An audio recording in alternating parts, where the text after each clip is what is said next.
오늘 기조발제는요, 글로벌 농업 환경 변화와 한국 농업의 시사점을 주제로 김경규 전 농촌진흥청장님이 수고해 주시겠습니다. 앞으로 모시겠습니다. 큰 박수로 맞아 주시기 바랍니다.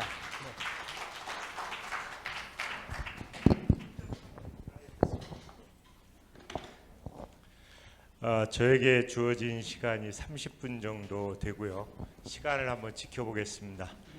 다만 제가 퇴직을 한 지 한 2년 가까이 세월이 빠르더라고요. 되기 때문에 조금은 개인적이고 일반론적인 관점에서 말씀을 드릴 수밖에 없고요.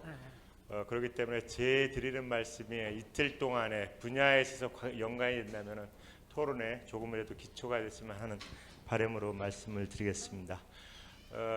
유기농업학회 학술대 여름 진심으로 축하드리고요. 또한 저를 초대해 주셔서 감사합니다. 제가 하는 길까요? 다음으로는 넘어갈까요?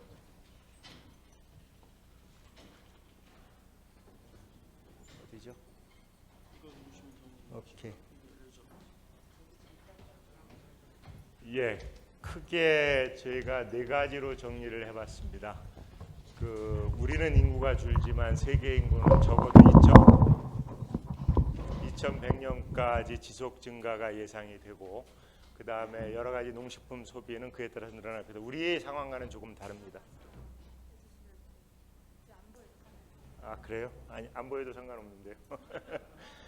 그 다음에 기후변화 얘기를 좀 드릴 거고요. 그 다음에 최근에 나타나는 새로운 기술적인 것 플러스 굉장히 정치 경제적인 장벽이 특히 밸류 체인에서 나타나고 있고, 그 다음에 네 번째는 뭐 제목대로입니다.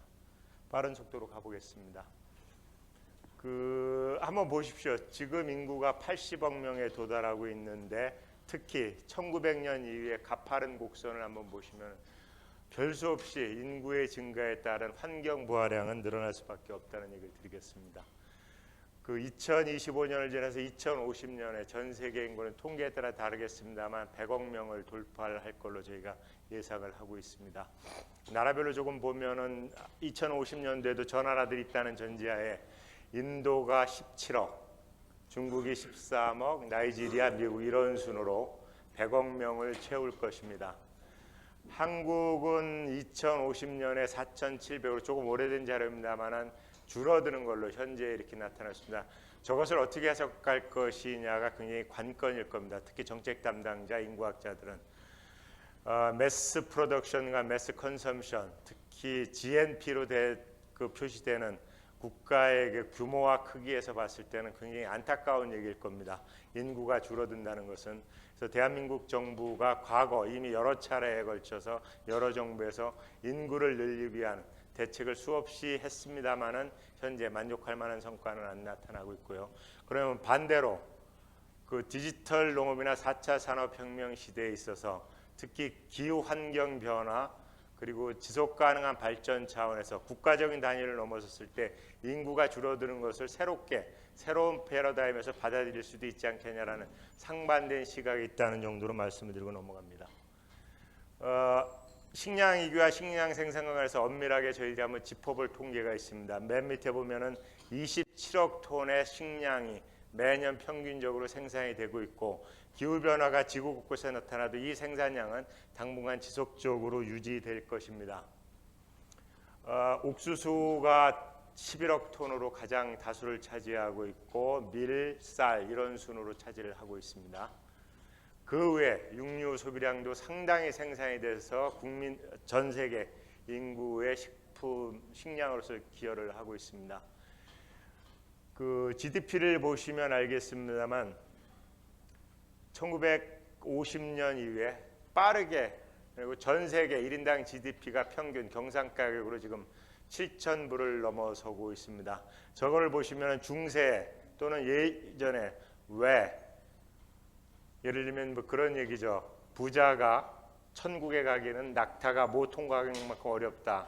그 당시에는 부가 새롭게 창조되기보다는 이쪽에서 이쪽으로 이전되는 거기 때문에 제로섬 게임이기 때문에 그런 얘기가 나왔습니다만, 특히 산업혁명 이후에는 새로운 부가 창출되면서 1인당 GDP가 빠르게 늘어나는 걸 보시죠.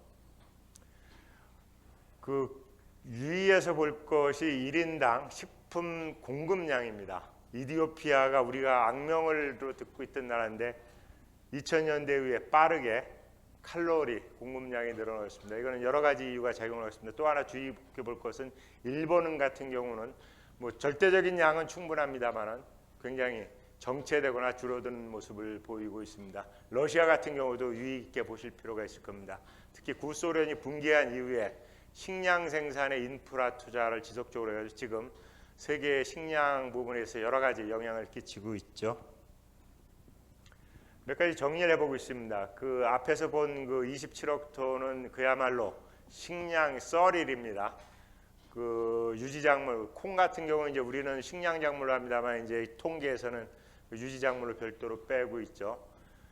그 1인당 약 0.8kg 정도를 소비할 수 있는 양이고 이는 굉장히 충분한 양임에도 불구하고 아시다시피 새로운 건 아닙니다만 전 세계 10억 명 정도가 식량에 안보에 있어서 위기감이나 불안을 느끼고 있죠. 그래서 비료라든지 농약, 육종 개량, 온실 여러 가지로 인해 가지고 우리 인구의 증가를 충분히 뒷받침해 줄 만큼 식량 생산은 현재까지 했고 아무리 기후 변화가 있더라도 당분간은 유지할 것이라는 것이 전문가들의 얘기입니다. 우리나라와 달리 우리는 계속 줄고 있지만 세계 인구는 앞으로도 지속 증가하고 특히 GDP 증가하는 거 앞에 GNP 증가하는 걸 보셨듯이 1인당 농식품 소비량은 증가하고 다양할 것이라는 것이 저희들의 예측입니다. 다만 한국농업은 국내에서는 곡물을 포함한 전체 농산물의 수요 내 정체 내지 감소를 겪을 수밖에 없을 겁니다. 다만 세계 시장은 앞서서 말씀드린 그런 것이 될 것이고요. 이것은 뭐 제가 한 얘기는 아니고 한번 참고를 하십시오. 그 농업혁명에 대해서 굉장히 비판적인 시각에서 이렇게 얘기를 하는 세계적인 학자도 있습니다. 쭉 넘어가겠습니다. 결국은 농업혁명이라는 것은 대규모 정치, 경제, 사회 토대를 분명히 마련했죠. 잉여 농산물 생산을 통해서 부를 축적하고 따라서 지금과 같은 역사 발전의 토대가 된 것이 분명하지만 보는 시각에 따라서는 굉장히 다각적인 시각이 있다는 점을 말씀을 드립니다. 뭐 오늘의 주제는 아니기 때문에 넘어가겠습니다. 그래서 진화적 성공과 개체의 고통 간의 괴리 뭐 이런 얘기를 하고 있습니다. 두 번째 제가 보고 있는 그 글로벌 환경 변화는 아시다시피 이겁니다. 아까 강영 회장님도 아주 그 구체적으로 말씀을 주셨는데요. 그 저희들이 기억해야 될 숫자가 유념할 숫자가 기후 변화에서 두 가지가 있습니다. 590억 톤, 뭐 영어로 표현하면 59 빌리언 톤스입니다. 1년에 지난해에 전 인류가 인간적으로 배출한 CO2 이퀴벌런트가 590억 톤입니다. 상상을 해보십시오. 590억 톤. 그중에 대한민국이 한 7억 톤 정도 배출을 하고 있죠. 두 번째 통계는 저기 보셨지만 380을 넘어서 420 ppm입니다. 뒷페이지를 한번 볼까요? 이게 1950년 후반부터 마우나로아라고 하와이에 있는 섬 한중에서 미국의 노아가 지상 기후 관측을 통해서 이산화탄소를 측정한 수치입니다. 빨간 거는 계절적인 변화고 추세로 쭉 올라가면 이게 이제 420 ppm입니다. 100만 개 중에서 420개가 이산화탄소입니다. 숫자로 보면 별거 아닙니다만 그것이 만들어내는 온실효과는 여러분들이 최근에 그 언론에서 많이 보실 겁니다. 문제는 이것이 앞으로 어떻게 갈 것이냐인데 우리가 지금 탄소 중립으로 간다 하더라도 이것은 굉장히 오랜 기간, 최소한 50년 이상 지속된다는 얘기입니다. 제가 시간을 좀 체크하기 위해서 시계를 좀 벗어놓겠습니다.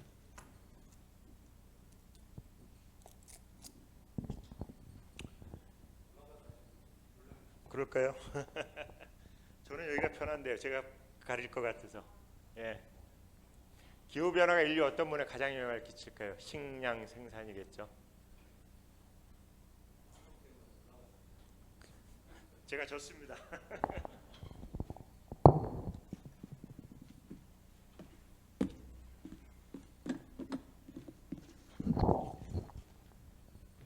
고맙습니다. 그 뒷 슬라이드를 하나만 더 보죠. 요거는 아까 말씀드렸듯이 최근에 누적은 아니고 현재 있을 CO2를 가장 많이 내는 것은 뭐 미국, 중국 순이고 그 누적으로 보면 이제 중국, 미국이 앞서죠. 조금 오래된 자료입니다. 과연 기후변화 외에 다른 변수가 없을 때 전 지구상에서 식량 생산이 어떻게 될 거냐인데, 큰 틀에서 보면은 빨간 쪽이나 노란 쪽이 네거티브가 굉장히 강한데, 큰 틀에서 북반구보다 남반구가 굉장히 많은 피해를 보는 것도 있고, 저것이 잠재적으로 각 나라의 정책 담당자들의 의사결정에 상당한 영향을 끼치고, 앞에서 말씀드렸던 파리 페리스 어그리먼트를 지키는 데 굉장히 장애인으로 적어도 국가 단위의 조직이 유지되는 있을 겁니다. 두 번째 말씀을 드렸고, 세 번째는 역시 처음에 수요, 공급, 그리고 공급에서 밸류 체인 얘기입니다. 다 아시는 얘기입니다. 특히 러시아와 우크라이나의 전쟁 이후에 세계화 흐름이 빠르게 퇴조를 하고 있고, 그 전쟁으로 인해서 세계화는 종식됐다라는 주장을 굉장히 강하게 하시는 분들이 나타나고 있습니다. 가장 효율적으로 재화용을 생산 공급하기 위해서 국가 간 각종 무역과 이동 장벽을 철폐하는 세계화인데, 그렇다고 이게 없어져가지고 국제무역이 없으냐, 그렇지는 않고, 아까 말씀을 하셨듯이 지역 경제, 지역 정치 경쟁체를 중심으로 그러한 노력은, 그러한 경향은 또 나타나고 있습니다. 예, 이 정도입니다.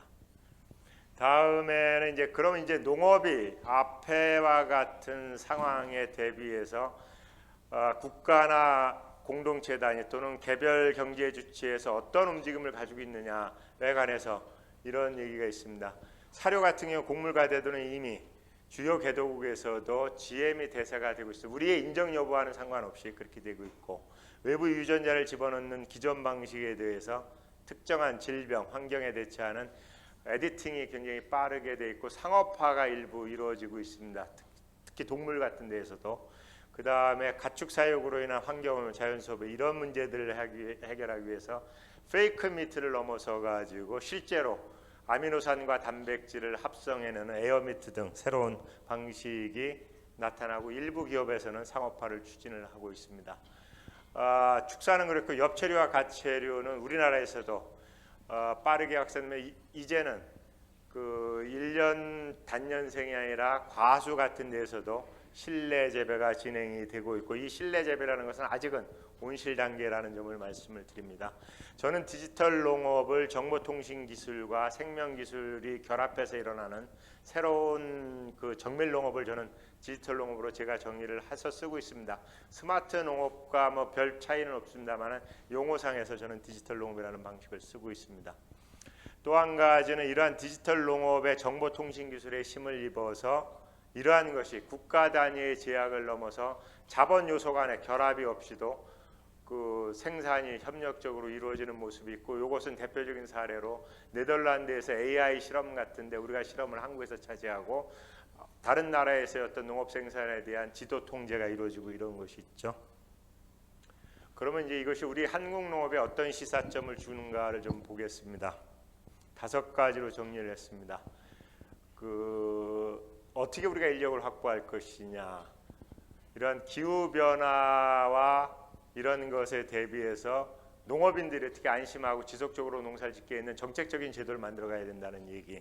3번째, 4번째, 5번째 이렇게 됐습니다. 특히 4번째 같은 경우는 조금 현실적으로 우리가 어떻게 봐야 될 것이냐, 조금 용기 있는 대안을 찾아야 되지 않을까 싶은 생각이 있습니다. 보겠습니다. 예, 농업에 계신 분들 입장에서는 저건 말이 안 되잖아요. 그리 잘 나가는 반도체도 인력을 확보가 안 된다고 얘기를 합니다. 거기에는 우리와 다른 여러 가지 규제와 문제가 있겠죠. 과거에 보면 UR과 WC 대비해서 쌀 전업농 6만 호를 우리가 육성을 했고, 축산의 전업화 규모당을 지원을 정책적으로 했는데, 저희들이 보기에 상당한 성과가 있었다고 봅니다. 특히 쌀 같은 경우도 그렇고. 다만 당시 상황이 신규 진입보다는 기존 농가 선발이기 때문에 약간의 제로성, 상당한 제로성 게임이 경합에서 있었죠. 한국농업대학이라는 것은 90년대 UR 대응하는 여러 가지 정책 중에서 적어도 저희들이 판단하기에 가장 성과가 좋았던 정책 중에 하나였고, 지금도 잘 유지되고 있다고 저희들이 판단을 하고 있습니다. 여러 가지 대책을 펴고 있습니다. 제가 거기에 덧붙여서 새로운 구체적인 프로그램이나 정책을 제시를 할 수 있는 건 아니고, 이러한 것을 좀 우리가 지속적으로 해나갈 수밖에 없지 않나. 지난 정부에서 청년 창업농을 모집하는 것도 있었고 그런 것들은 아무리 정부가 바뀌어도 그 모자라거나 부정적인 걸 고쳐서라도 지속적으로 돼야 된다는 것이 주장하고 싶은 것이고요. 이제 기존 규모화된 고령농이 원활하게 은퇴할 수 있도록 새로운 인력도 넣는 것도 중요하지만 새로운 농장을 채우지만 농장과 경영체별로 후계 인력 확보에 우선순위를 두는 것이 필요하겠다는 말씀을 드립니다. 그리고 농업경영체와 일반 사업자 등록제 어떻게 보면 본질적으로 갖고 농업의 특성을 가졌습니다만 이 제도를 면밀하게 세부적으로 검토를 해서 서로 간에 보완할 수 있는 특히 농업경영체에서 보완할 수 있는 방법들을 찾아내는 것이 필요할 것입니다. 진입장벽이 굉장히 많죠. 현장에 가보면 제가 있을 때 참외와 수박 농가는 굉장히 고소득 작물임에도 불구하고 통계적으로 정확하게 뽑아보지는 않습니다만 후계농이 굉장히 어렵죠. 그 우스갯소리로 성주 7곡에 가면은 단위 인구당 정형외과가 제일 많다는 얘기를 하지 않습니까? 지금 예를 들면 아까 청 같은 경우에는 참외와 수박을 서서 재배하는 그러한 방식의 R&D가 필요할 것이고 농업이라는 것이 금융 활성화가 굉장히 필요할 겁니다. 농업의 금융이 상당히 뒤처진 데는 정책적인 거 농업의 역할이지만 앞으로 미국의 농업이 강화할 수밖에 없는 이유 중에 하나는 금융이죠. 여러 가지 뭐 자원도 많이 있지만 그런 측면에서 그 금융 활성화. 그 다음에 세 번째 얘기는 뒤에서 한번 말씀을 드리겠습니다. 제도 취지와 달리 대형 법인의 농업 참여가 쉽지 않은데 여기에는 정치적으로 경제적으로 찬반 논란이 굉장히 많이 있습니다. 다만 그 농업회사 법인이라든지 이런 데에서 규모 있는 기업들이 참여가 충분히 있을 수도 있는데 앞으로 어떻게 상생할 수 있느냐에 대한 보다 논의가 필요할 것 같고요. 제가 두 번째로 시사점과 관련해서 기후변화 등등에 대해서 가져온 것은 이 부분입니다.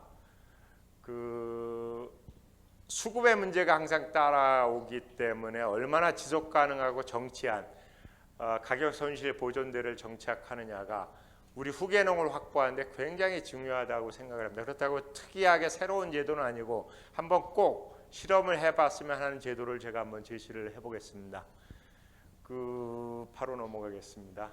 이거는 뭐 저랑 논의를 하면서 이미 카피라이트 저작권을 가지고 있는 GSNG에서 보고서를 냈기 때문에 제가 따왔습니다. 평년 가격을 반영하는 보존 기준 가격을 작물별로 설정을 하고 시장 가격보다 낮을 경우에 그 차액의 일정 부분을 보존하는 제도. 여러분이 이 제도를 많이 익숙하실 겁니다. 다만 여기서 핵심인 것은 평년 가격을 반영하는 보존 기준 가격을 객관적으로 명확하게 설정하자는 것이 키포인트고요. 네 가지 원칙을 말씀을 드리면 충분히 많은 작물과 면적이 동시에 대상이 된다. 과잉 생산을 유발하는 생산 유인 기능이 최소화되어야 당장은 손해를 보더라도 장기적으로 이 장치가 작동할 수밖에 없다라는 말씀을 드립니다. 죄송합니다.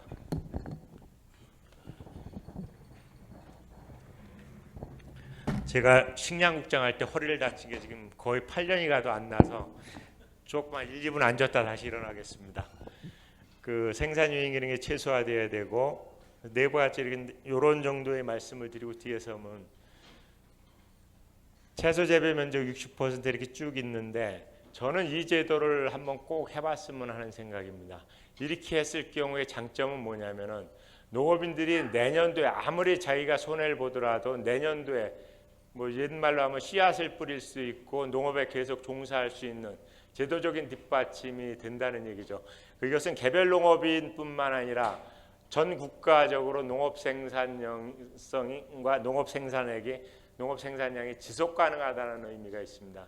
그래서 이 부분은 다만 과잉 생산이 이루어지지 않으면서 이 제도를 통해서 농업인이 뭐 새로운 부를 창출한다기보다는 위험한 충장치를 만드는 그런 의미가 있습니다. 개념정도 하고 말씀을 드리고 넘어가겠습니다. 저희들이 시나리오를 예측해 봤더니 충분히 가능하고 그래서 저희들은 이거는 법률로 정해서 법적인 요건을 강화해서 해야 되겠다. 그리고 쌀이라든지 축산 이런 거에서도 함께 고민을 해볼 필요가 있다라는 얘기를 드립니다.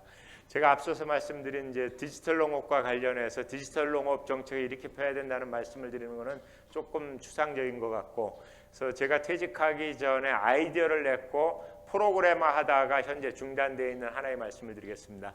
저희들 그냥 정조 프로젝트라고 얘기를 하고 있습니다. 역사적으로 지리적으로 수원과 연결이 되어 있습니다. 그 수원에 가면 서둔동이라고 있지 않습니까? 둔전을 만들어서 그 지역을 지키는 그 당시에 군사들한테 둔전을 배정을 하는데 저희들은 대신 건물을 줘서 둔방을 만들어서 그것을 벤처기업가들과 같이 일을 하자 이런 개념입니다. 그래서 정조의 프로젝트를 21세기에 수원에서 한번 부활해보자라는 나름대로 아이디어인데 요 옆은 이 건에 관해서는 제가 있을 때 그 차장을 함께 하시던 이용범 차장이 이 슬라이드를 몇 자료가 있는데 제가 한 3장 정도를 뽑아왔습니다. 이 정도 그림을 지니고 있습니다. 그래서 모듈화된 창의적 실험을 하자. 둔방을 만들고 이 둔방을 통해서 하는데 이것은 기존의 비닐하우스나 유료온실과는 다른 조금은 실내 농업의 개념을 보다 건물과 관련된 실내 농업의 개념을 가지고 있습니다. 다양한 미래 농업의 모습을 모듈 형태로 시연한 비전 공간 이런 얘기입니다. 그래서 그 농업 지식과 기술 서비스를 연결한 글로벌 허브의 역할을 하게 해보자라는 얘기입니다. 친환경에서 충만제와 그 밑에 자원을 활용하자는 얘기를 저희들이 하고 있고요. 기능을 몇 가지 말씀을 드리겠습니다. 디지털 농업 최첨단 R&D에 추진을 하고 DB 허브가 되자. 메타버스는 오늘 여러분 벌써 2번이나 경험하셨죠. 우리가 태극기를 보고 그 다음에 영상을 보고 단순한 겁니다만은 그런 걸 통해서 현실 세계와 가상 세계를 연결시킬 수 있는 특히 디지털을 통해서 그런 그 농산업의 거점이 되자 쭉 여러 가지가 있습니다. 특히 5번째 보시면은 거기에 이미 들어서 농업 역사 문화 전시 체험관과 어떻게 연결할 것이냐. 그 다음에 6번째, 7번째 특히 수원이 가지고 있는 역사적인 그 의미를 살리자 해서 저희들이 있을 때 이 얘기를 했고 지금도 지속적으로 보다 정치하게 준비를 해서 시간이 걸리더라도 그 대한민국의 21세기, 22세기의 농업을 준비하는 디지털 농업의 핵심이 좀 될 수 있지 않을까 하는 그런 아이디어 차원에서 말씀을 드렸습니다. 4번째, 우리나라 농지가 160만, 150만 왔다 갔다 합니다. 특히 그 휴경지가 많기 때문에 한 150만을 3,000평을 곱하고 5천만 인구로 나누면 대한민국 1인당 생산 면적의 농지를 90평 정도 가지고 있습니다. 그 중에 지금 43평이 쌀 생산에 쓰이고 있습니다. 채소 11평, 과일 9평 이렇게 쭉 나타나고 있습니다. 이러한 1인당 90평에서 실제로 식량 자급률을 높이는 방안은 저는 실현 가능성이 없다고 봅니다. 제 결론은 그렇습니다. 옥수수를 생산하기 위해서는 쌀을 그만둘 수밖에 없고 대안은 뭐냐? 농지를 늘리는 방법이 있을 수 있겠죠. 그리고 또한 효과성이라서 우리가 좀 진지하게 얘기할 필요가 있지 않겠냐는 얘기를 합니다. 예를 들면 축산을 대폭 축소하면은 사료곡물 수입을 2천만 톤 가까이 들어오는 것을 줄이면은 곡물 자급률은 급격히 올라갈 겁니다. 그것이 과연 대한민국 축산과 농업과 국민의 식량 안보에 도움을 줄 것이냐는 저는 그렇지 않다고 생각을 합니다. 매년 우리가 6,000헥타르 정도의 농지 전용이 이루어지고 있습니다. 농업을 하는 사람으로서 이거 지키고 싶은 생각이 간절하지만 한편에서 보면은 6만 헥타르 정도가 매년 휴경으로 이루어지고 있는 사례도 있습니다. 그래서 조심스럽게 산지의 63%에 해당하는 산지를 좀 바라보게 됩니다. 이 부분에서는 굉장히 많은 논란이 있을 겁니다. 뒤에서 한번 말씀을 다시 드릴 기회가 있을 것 같고요. 실내 농업이라든지 혁신 기술로 농산물 생산량을 늘리는 이런 여러 가지가 있습니다. 식량 안보 논의의 초점은 2가지가 있죠. 그 실제로 물리적인 공급량을 어떻게 확보할 것이냐의 문제, 그다음에 소득과 관련된 어떻게 거기에 접근할 수 있냐의 문제인데 2가지 문제가 항시 상존하고 동시에 발생을 하는 거죠. 하지만 우리는 주로 정치적으로 공급의 문제, 공급을 어떻게 절대량을 확보할 것이냐의 논의가 있어 왔습니다만 우리와 상황이 다른 조금은 안보적인 측면에서는 하는 소득의 문제, 개별 문제로 왔기 때문에 앞으로 우리가 식량 안보를 논의할 때는 2가지를 항시 같이 봤으면 좋겠다는 말씀을 드리고요. 제가 가지고 있는 작은 생각을 말씀을 드리면 쌀은 현재 정책을 계속 피는데 다만 소비량 변화를 감수해서 선제적으로 대응할 필요가 있겠다. 특히 쌀이 가지고 있는 보이지 않은 효과는 어마어마했죠. 몇 년 전에도 그렇고 2008년도에도 그렇고 지금도 그렇고. 다만 이제 쌀 생산 농가 입장에서는 억울한 거죠. 다 올라가는데. 그래서 2번째는 자급률 논쟁에서 벗어나되 밀을 어떻게 할 것이냐에 대해서는 저는 지속적으로 고민을 했다고 봅니다. 저희가 쌀 다음으로 300만 톤 넘게 밀을 수입을 해서 활용을 할 거예요. 다만 밀이라는 것이 우리가 없었냐면 그렇지 않습니다. 50년대 후반 60년대 이후에 저희들이 미국의 PL480과 관련해서 그 당시 정부가 밀을 과감하게 포기를 했죠. 그게 사실이었고, 그런 가운데서 소비자 입장에서는 밀로 인한, 밀가루로 인한 식량 안보는 크게 겪어보진 않았습니다. 뭐 여러 가지 이유가 있죠. 그래서 저는 밀에 관해서는 우리의 제2의 주식이기 때문에 어떠한 형태로든지 과거의 실패를 경험 삼아서 약간 경제적으로 어렵더라도 식량 자급에 대한 정책을 해볼 필요가 있고 해야 된다, 이렇게 생각합니다. 종자개발과 정식은 전문기관이 있을 겁니다. 여기서 핵심은 어떻게 단백질 함량을 보다 높일 것이냐, 그 다음에 여러 가지 기능성과 관련된 것들, 밀이 가지고 있는 그 문제들이 있습니다. 여러 가지 그 알러지들이 있죠. 그 다음에 우리와 관련해서 수확기를 어떻게 일주일 열흘 더 단축할 것이냐의 문제가 있죠. 그 다음에 이제 두 번째 뭐 주요 밀 수입업체, 제가 수입업체 밀 수입이라기보다는 밀 가공해서 판매하는 여러 가지 대기업들하고 얘기를 해보면은 현재까지는 적어도 충분히 가능성이 있고 계약 재배에서 조금씩 늘려나갈 가능성이 있다.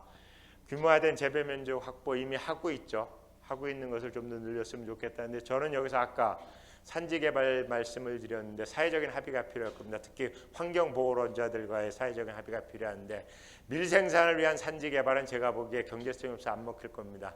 그럼 21세기의 산지를 어떠한 방향으로 친환경적으로 개발할 것이냐, 레저 산업과 연결해서 유보지 개념이라든지 이런 걸 때문에 적어도 대한민국의 63%인 산지를 뭐 미래 세대를 위해서 어느 정도 개간과 개발을 하는 것이 필요하다는 게 제 생각입니다. 탄소 중립 이런 것은 제가 보기에 충분히 그 대처해 나갈 수 있다고 생각을 하고 있고요. 이런 걸 하기 위해서는 특별위원회라든지 특별법을 통해서 규제를 패스하는 그러한 정책 개발이 필요할 겁니다. 식량 안보와 관련해서 개방형 식량 공급, 우리는 분명히 개방형 식량 공급 구조고 이것을 탈피하기 위해서는 인구 5천만에서는 불가능합니다. 이 개방형 식량 공급 구조에서 안정성을 어떻게 확보할 것이냐, 특히 아까 말씀드린 소득의 문제가 아닌 지금과 같은 공급 부족 문제가 나타나는 데에서 어디까지 대비하느냐, 쌀의 채소 공공비축제, 채소자는 빼더라도 쌀의 공공비축제는 어떤 형식이든지 유지가 돼야 하고 잘 운영하는 제도를 정착을 해나가야 될 것이고요. 뭐 아시는 얘기입니다. 주요 농식품 기업의 해외 진출은 그 자체가 위기시 물량 확보를 담보하지는 않습니다. 결국은 경제적으로 가격에 따라서 움직일 겁니다. 다만 이를 통해서 적시 글로벌 시장의 동향을 파악을 하고 대응 능력을 확보하는 이런 것이 있을 겁니다. 결국은 제가 주장하고 싶은 것은 우리가 뭐 연해주도 가고 여러 가지 나라의 중앙아시아 나라를 가는데 별 수 없이 시카고 곡물 시장만큼 경쟁력을 확보할 수 있는 기준을 가지고 가야 성공을 할 수 있고 국가에 도움이 된다는 말씀을 드립니다. 남반구 아까 뭐 전망은 우울합니다만은 우리가 남반구의 여러 나라들과 식량 생산 협력을 하고 있습니다. 저희가 보기에 10년, 20년 지속적으로 했을 때 곡물 교육 기반을 충분히 만들 수 있고 특히 개별 국가와 바이래터럴리 스와프 협정 등이 가능하리라고 저는 생각을 하고 있습니다. 무엇보다도 중요한 것은 현재 우리가 가지고 있는 국내 농업 생산 기반을 어떻게 유지하고 확충하고 할 것이냐, 다시 제일 중요할 거고 그것을 앞서 말씀드리신 농업인력의 확보로부터 원론적인 답으로 돌아갈 것 같습니다. 축산업은 현황령도 한번 말씀을 드려볼게요. 전체 생산액이 한 20조가 되죠. 전체 부가가치는 그리 높지 않습니다. 다만 개별 경영체 입장으로 봤을 때 높은 소득을 실현을 하고 있고 상당한 시설 기반을 투자로 자본가치가 굉장히 높죠. 거시적으로 보면 그렇습니다. 국가적으로. 사육 자체가 가지는 산업연관 효과가 특히 축산은 큽니다. 생각해 보시면 알죠. 장치라든지 도축이라든지 사료, 전후방 연관 효과가 굉장히 큽니다. 신선도 문제에 있어서 국내 선호도가 있고 그런 와중에 육류 소비량이 어마어마하게 빠르게 증가를 하고 있는데 다만 환경 부담이 굉장히 과중이 되고 질병 문제가 항시 있고 특히 사료의 높은 해외 의존도 앞서 말씀드렸습니다. 95%의 사료가 수입이 돼 있고 곡물 사료 외에 풀 사료도 어마어마하고 상당한 양의 금액으로도 들어오고 있다는 말씀을 드립니다. 축산 부분의 생산 총량을 늘리는 것은 획기적인 기술 발전이 있는 한 저는 바람직하지도 않고 쉽지 않은 일이라고 생각을 합니다. 양계와 양돈, 완전 밀폐형으로 점차적이 아니라 신속히 가야 되고 여기는 정부가 자원을 투자를 좀 더 해야 된다는 생각을 가지고 있습니다. 한화낙농 우리가 다 알고 있는 얘기입니다. 다만 유기질 비료 투입을 담보하는 지역별 경충순환 농업을 단계적으로라도 규제를 통해서라도 가야 된다는 게 제 생각입니다. 가축 분뇨는 지금 굉장히 많이 좋아졌습니다. 이 처리 시설은 지어질 때는 제대로 지어진다고 생각하지만 운영이 제대로 안 됩니다. 그래서 시설업자와 운영 주체를 일치시켜 가지고 예를 들면은 그 역리스 개념으로 가서라도 책임을 지는 형태로 가는 것이 필요하지 않겠나는 생각을 들고 특히 R&D 기관에 근무한 입장으로서 거부감이 있을지 몰라도 중장기적인 관점에서 질병의 방역 억제라든지 단백질 이런 거에 있어서 저게 어려운 것이 지금의 축산업자가 저기에 뛰어드는 사람들이 아니기 때문에 어렵습니다. 그렇기 때문에 이것은 공공주도형으로 기술 개발을 해야 되지 않을까 하는 생각이 들고요. 여기는 이제 유기농업을 하시는 분들입니다만 제가 이렇게 우리 김태현 회장님하고 얘기할 때 이 부분은 제가 잘 모르지만 앞부분을 말씀드려서 조금 뭐 전개거리 정도를 하는 것으로 하십니다. 환경에 중점을 둘 것이냐 생산 농산물 가치에 중점을 둘 것이냐. 우리는 처음에 시작할 때는 적어도 제가 그 정부에서 근무할 때는 생산 농산물 가치에 훨씬 중점을 두는 정책을 했다고 저는 평가를 하고 있습니다. 사람마다 다르지만 그게 점차 환경에 중점을 두는 걸로 넘어간다라고 저는 이렇게 보고 있습니다. 나라마다 조금씩 다르죠. 미국과 중국과 유럽과는 조금 격이 다른 것 같습니다. 어느 일방으로 갈 건 아닙니다만 거기에 따라서 논리와 준비와 그 세부적인 요소가 달라질 거라고 보는데 저는 개인적으로 환경에 중점을 두는 걸로 생각을 하고 있습니다. 제가 숫자를 하나 가져왔는데요. 그 친환경 농산물 뭐 인증 농가수를 보면은 유기농약은 유기 인증은 늘어나면서 무농약 인증은 이제 줄어드는 어떻게 보면 선진적인 모습으로 가는 그런 추세를 보이고 있고 면적 같은 경우도 8만 헥타르면은 전 세계 평균으로 봤을 때 절대 적지 않은 숫자로 저는 파악을 하고 있습니다. 친환경 농업이라는 제도, 거기서 유기농업, 무농약도 중요하지만 정책 담당자 입장에서 대한민국 전체의 환경 부하량을 줄이는 것이 훨씬 중요하게 생각을 하고 있을 겁니다. 헥타르당 아직도 266kg의 화학 비료와 10kg가 넘는 농약을 사용을 하고 있고 이것은 여러 나라와 비교했을 때 줄여나가야 될 뭐 탄소 중립만큼 중요한 수치를 가지고 있죠. 그 다음에 그걸 줄이기 위해서 여러 가지 지금 정책들이 있습니다. 필지별 토양 양분이라든지 농약전 정보 시스템 경영체계 뭐 이렇게 쭉쭉 있습니다. 이러한 것들이 당장의 어떤 생산성은 어떻게든 지속 가능한 농업을 위해서 굉장히 중요하다는 말씀을 드립니다. 미생물 제재 얘기가 있는데 이것은 저는 이게 지금 우리 경기도 원장님 와 계시긴 합니다만 이것은 제가 민간으로 빨리 넘어가야 될 거라고 생각합니다. 지금 시군 농업에 있는 기술센터들이 이 부분을 서비스 차원에서 많이 하는데 이 부분이 좀 더 제대로 되기 위해서는 어느 정도 민간으로 넘어가는 게 필요하다고 보고 물의 문제에 대해서는 여기 농어촌공사 와 계십니다만은 어떻게 갈 것이냐에 대해서 좀 필요할 것 같고 지자체 할 것, 그 다음에 그 밑에 보시면 인증 면적을 25년 10%까지 늘리는 것이 제5차 5개년 친환경 농업의 목표로 설정이 되어 있는데 상당히 높은 수준입니다. 이것을 어떻게 할 것이냐에 대해서 제가 푸른들 영농조합법인을 현재에 있을 때 한번 가봤고 최근에도 보니까 자료가 있어서 보니까 조직적인 관점에서 어떻게 접근할 것인가 결국은 리더의 역할 이런 데서 굉장히 답을 찾을 수 있지 않을까 생각이 듭니다. 공익형 직불제와 우리 어떻게 연결될 것이냐 문제가 있고 네 번째 얘기는 불편하신 분도 있을 겁니다. 제가 아이폼의 자료를 조금 봤더니 물론 이제 거긴 규제기관이고 유기농업을 장려하는 차원에서 상당히 각국의 기준과 절차나 내용보다 유연하고 폭넓게 접근을 하는 자료를 제가 보고 굉장히 인상적이었습니다. 예를 들면 미국 같은 경우는 지혜 목수수 재배, 논지혜 목수를 재배하면 이제 컨벤셔널이라는 단어를 씁니다. 우리라면 재래적인 농법이죠. 어떤 게 재래적인 농법이냐고 얘기를 하면 전혀 답이 우리가 생각한 거랑은 다릅니다. 제가 드리고 싶은 말씀은 신규 과학기술을 어디까지 받아들이면서 유기농업, 친환경 농업을 갈 것이냐라는 측면에서 보면은 우리 정부 또는 대다수의 규제기관들은 아직도 컴플라이언스 개념을 가지고 있죠. 1:1 매치를 통해 가지고 규제를 그게 세이프하죠. 정책 담당자들은. 하지만 아이폰 같은 경우는 이퀴벌런스 개념을 가지고 있죠. 결과가 똑같다면 여러 가지 경로를 동등하게 인정을 해달라. 그래서 이 아이폼의 유기농업의 정의는 조금 개념적입니다만 굉장히 포괄적이고 결과지향적이죠. 결국은 생태와 이런 걸 중요하지만 혁신과 과학이 아주 중요한 그 도구로서 자리를 잡고 있죠. 그런 의미에서 저는 가끔 그런 얘기를 합니다. 왜 우리나라에서 예를 들면 뭐 새로운 농업 기술들이 터부되고 받아들이지 않느냐, 그것의 갈라파고스를 언제까지 유지할 수 있는가에 대해서는 다른 학술단체보다도 유기농업 같은 학술단체에서는 한번 진지하게 고민해 볼 필요가 있을 겁니다.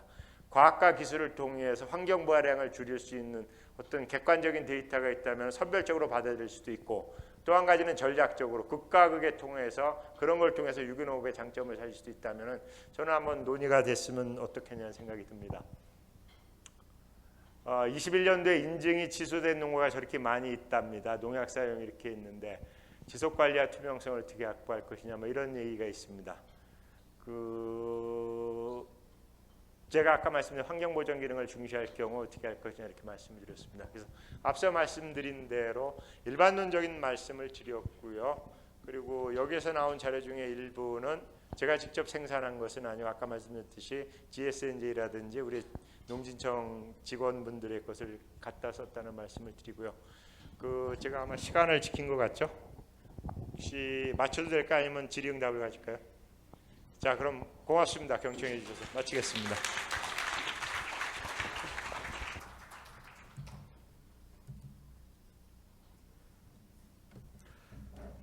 네, 감사합니다, 청장님.